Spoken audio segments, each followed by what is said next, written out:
is I'm hearing some part of you that hears the original singer and is styling it the way the original singer did. And I'm hearing creation of tone and feeling.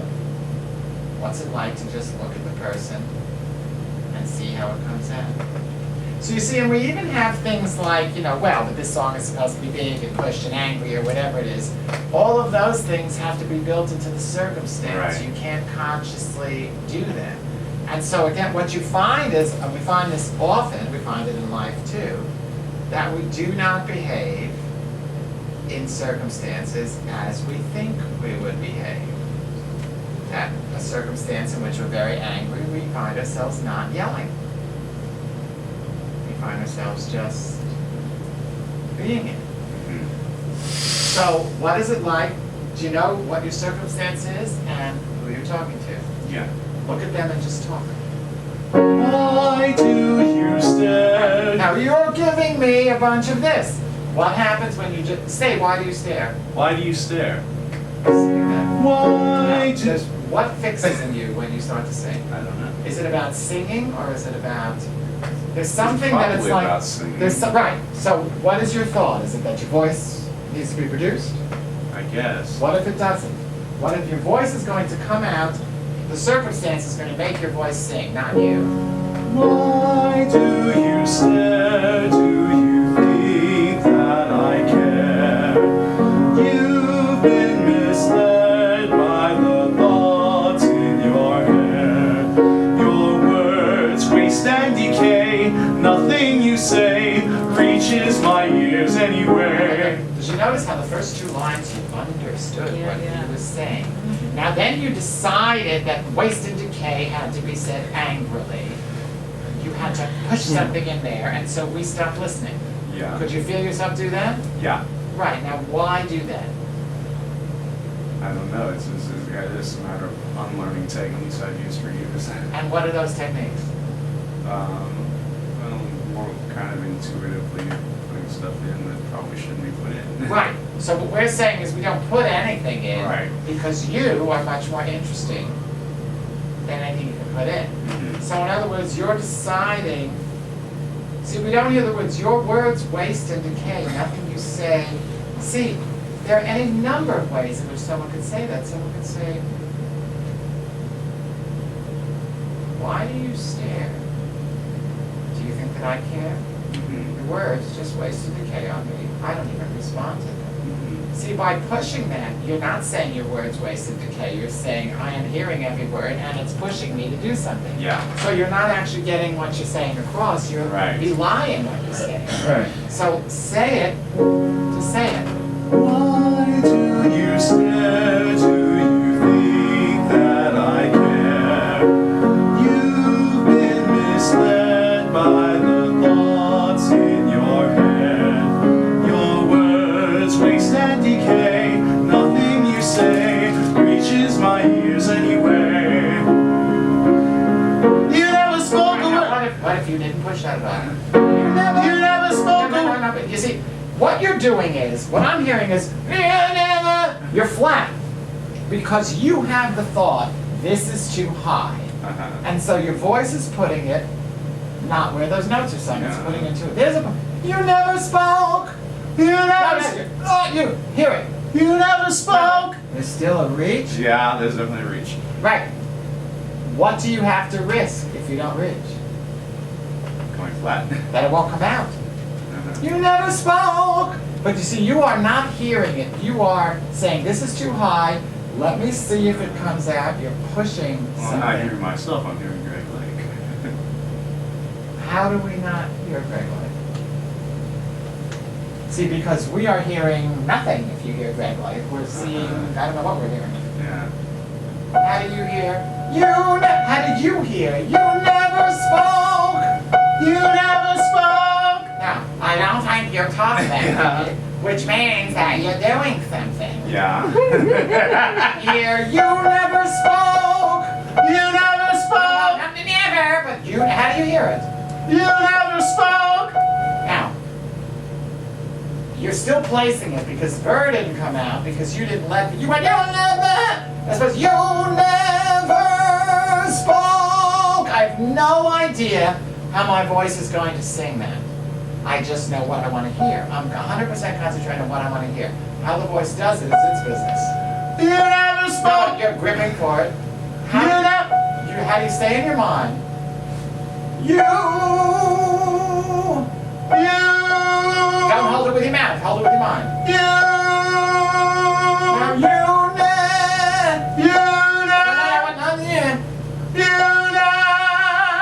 Not now. Now.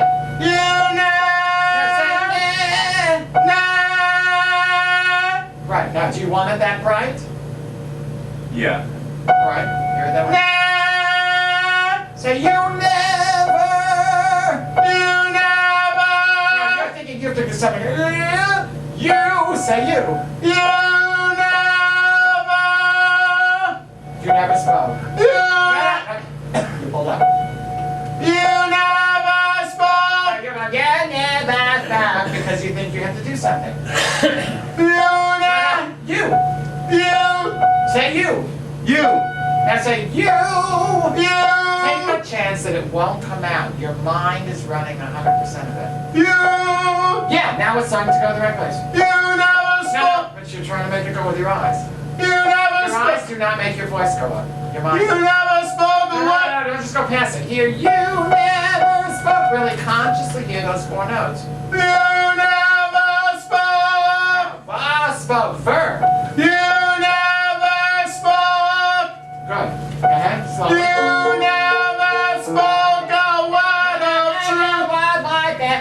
How do you hear it?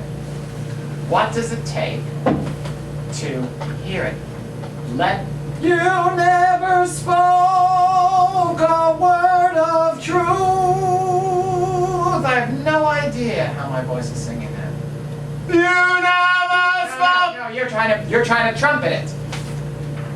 You're trying to sing it louder than you hear it. So your voice is going to where you're hearing it, and then you're pushing your voice, so you're getting attention. How do you listen to this in your mind? You never spoke. You never spoke. Good. Again. You never spoke a word of truth. No, word. Something you're grabbing it. Each moment is its own moment. You don't get to control one bit of it. You just say what you want, and you're out of your instrument. Do it now. You never spoke a word of truth. Good. Again. You never spoke. No, now you're trying to hold each other. It's every moment is its own moment. You never. I'm just here. You never spoke a word of truth.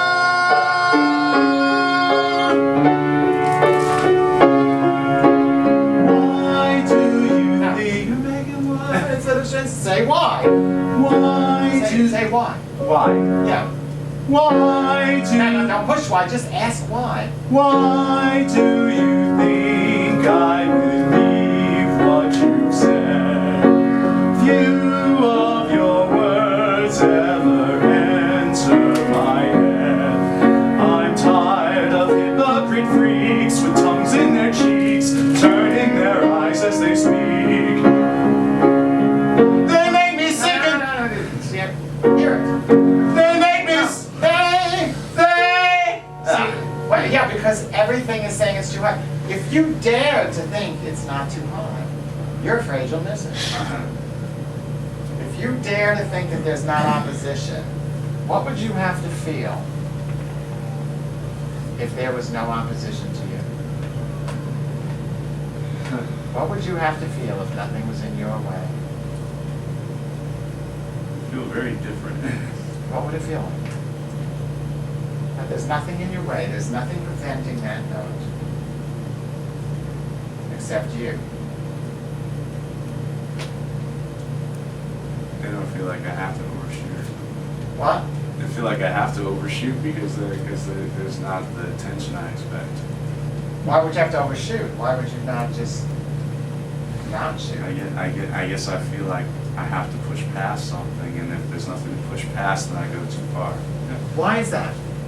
What is the problem with having nothing to push past?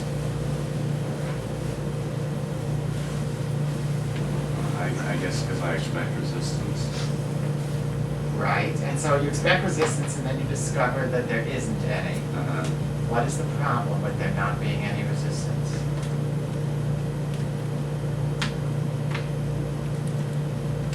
Because when there's no resistance, it's like you overshoot. Well, until you realize there's no resistance. Yeah, until you realize there's no resistance. Right, so what is the problem? You have realized there's no resistance. What is the problem with not pushing and not having resistance? It's like if you pick up something you expect is going to be really heavy, and then it's not nearly that heavy. Then it's light the first time, but then you pick it up again, and it feels like it should feel like. Well, the thing is, once I pick it up and I realize what it weighs, the second time I pick it up, I don't overshoot it, I just pick it up.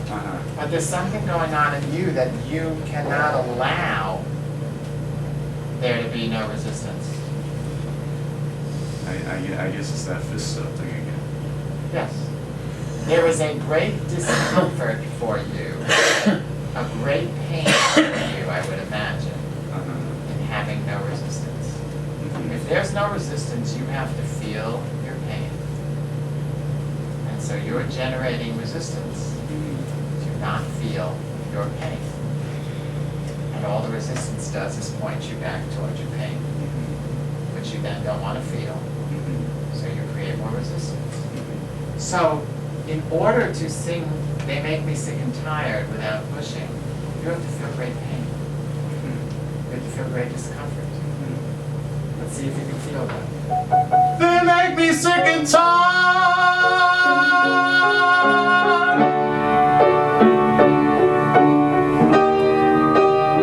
Are you confused?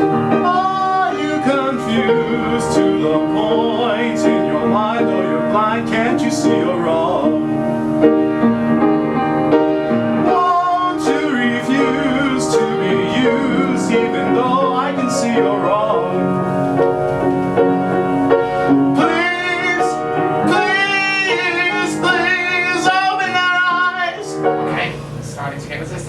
Yeah. Okay. And it didn't sound like the music was right either. What happened? What created the resistance? This is high. Right. But so what happens if you can hit high notes without resistance? And then it makes things a lot easier. Yes, but you don't want to and make things easier. Because that would be painful. So what if you just, even if you miss the note, it's easy. Hear it and let it sing. Please! Just so, please! I'll miss it if I do that, but I'm going to do it anyway. Please, please, please! That's as well as I can do it if it's easy. Please, please, please open their eyes. Please. Now you're working at it. Yeah. Let it fail. Okay. Yeah. Do you think Scott's concentrating on the note rather than what he's saying? Yes. Oh, That's yeah, definitely. Because it's very clear from the lyrics why this is so high. The lyrics and the music make it pretty obvious why this should be this high. right. So why can you just not let this be the conversation? I guess because I'm thinking about making sure the notes are right. That's right. That's right. Do you know who you're talking to, who you're saying please to? Yes. Don't demonstrate, just talk to them. Please, please, please open their eyes. Right now, you started good, and then you added something. You went, please, please, open their eyes. So what is that? What is it like? See, what we're working on today is each person being just with the person. Can you see how you're not just with the person? Yeah. You're demonstrating something. What is it like to just be here and the person will pull anything out of you that needs to be pulled out, but you don't add something to it. You are just with your person. Please, please, please open their eyes. Now it started, then your eyes started to go like this. Okay. So what is it that brings you to you as opposed to staying in the conversation? Because you see, in a certain way, what's happening is you're obliterating the other person. Mm-hmm. So you see, if you are upset with someone and you go, I am just gonna get you, the other person is obliterated because you're not with the other person, you're over here.